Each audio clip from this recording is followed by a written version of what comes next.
সেই ছিংগুল থকা ল'ৰাসকল আমাৰে ভাল ন, মইতো ছিংগুল।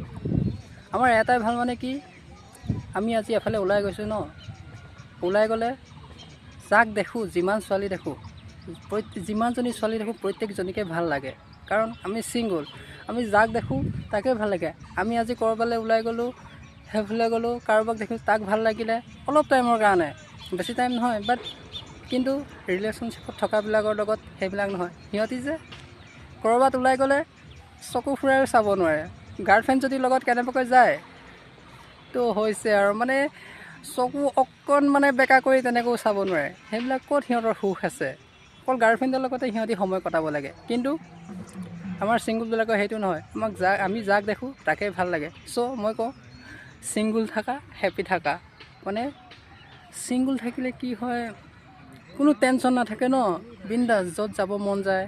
মানে এনেকৈ ক'ব নালাগে, বাবু ভাত খালানে, বাবু তুমি ভাত নাখালে ময়ো নাখাওঁ, এইবিলাক ক'বলৈ আমাৰ সময় নাথাকে। আমাৰ ভাত খাব মন গ'ল মানে কি, ভোক লাগিলে আমি ভাত খাই দিম, কাকো সুধি থাকিবলৈ প্ৰয়োজন নাই। আমি ছিংগুল ন। চ' মই সেইটো কাৰণে এটা কথা কওঁ, ছিংগুল লাইফ জিন্দাবাদ।